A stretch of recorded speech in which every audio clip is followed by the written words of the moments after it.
Monsieur le Président, cher Alexis, Mesdames et Messieurs, je vous remercie très sincèrement pour votre invitation, comme l'an dernier, au dîner annuel de l'OTRE, et je suis sincèrement, très sincèrement navré de ne pas pouvoir être avec vous en ce moment. Je l'aurais vraiment voulu, j'ai tout fait pour réorganiser les choses et malheureusement n'ai pas pu me joindre à ce moment de rassemblement si important.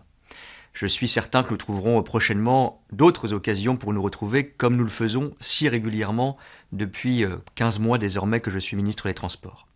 Je tiens à saluer votre nouvelle directrice aux affaires environnementales et aux affaires techniques, votre nouveau secrétaire général adjoint en charge du transport de personnes et à saluer toute votre équipe avec laquelle nous travaillons si bien.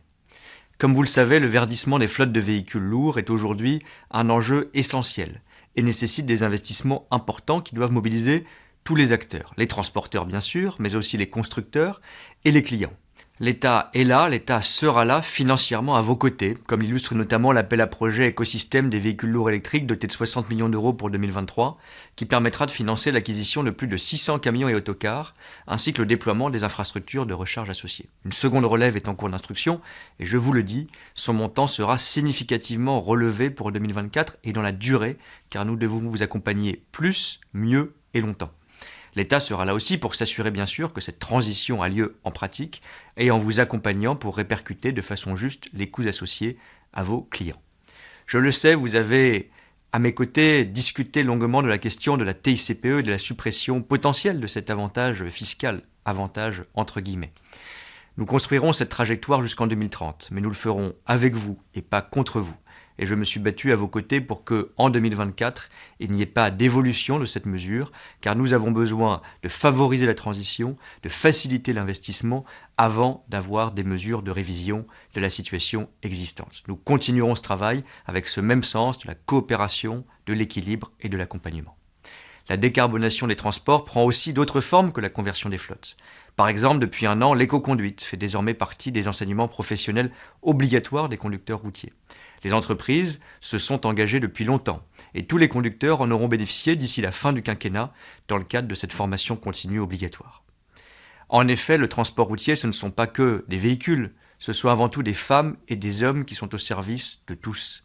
C'est un métier de quasiment service public. Ces métiers sont à faire connaître et à valoriser, ils sont beaux et je sais votre engagement. Et je profite de cette intervention pour partager à nouveau quelques grandes échéances sur différents sujets, tous étroitement liés à l'attractivité des métiers. Sur les enjeux de chargement, déchargement, profondément liés aux enjeux des conditions de travail et de sécurité des transporteurs, M. Pierre Garcia, nommé en tant que personne qualifiée pour travailler ce sujet avec vous, devrait rendre ses propositions d'ici la fin du mois de novembre. Propositions sur lesquelles nous aurons l'occasion d'échanger librement, comme à chaque fois. Et j'attacherai une importance particulière au caractère opérant, discuté en amont, de toute évolution tant sur le plan juridique qu'opérationnel. Sur la réduction des délais d'accès à la profession, je partage votre impatience. La mission d'inspection a permis d'objectiver déjà les délais de délivrance des titres, c'est un progrès. Et un train de simplification administrative est à l'œuvre. Mais nous devons faire plus, mieux, plus vite. Les travaux devant permettre la mise en place d'un guichet unique, qui est la vraie solution, ont débuté. Ces travaux visent à fluidifier et rendre transparents les échanges entre administrations, à s'inscrire résolument dans la démarche « dites-le nous une seule fois » et d'ici la fin de l'année, un point d'étape sera présenté à vous tous et discuté avec vous.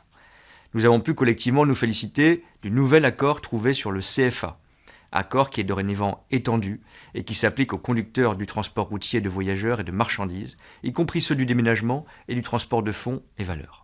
Les négociations doivent désormais se poursuivre conformément à l'accord signé, se concentrer sur la modernisation des dispositifs afin notamment qu'ils participent davantage à l'attractivité du métier et à la résorption du manque de conducteurs.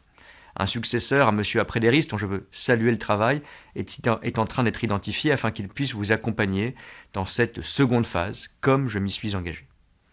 Je conclurai en saluant une fois de plus la volonté collective, responsable, engagé du secteur et au sein du secteur de l'OTRE, d'avancer toujours en bonne intelligence face aux grands défis qui se présentent à nous. J'ai pu mesurer cet engagement, j'ai pu, et je le fais à chaque fois, le célébrer, le saluer, car il est exceptionnel. Je crois que nous sommes engagés, grâce à cet état d'esprit, dans une dynamique de réussite, et nous avancerons encore ensemble.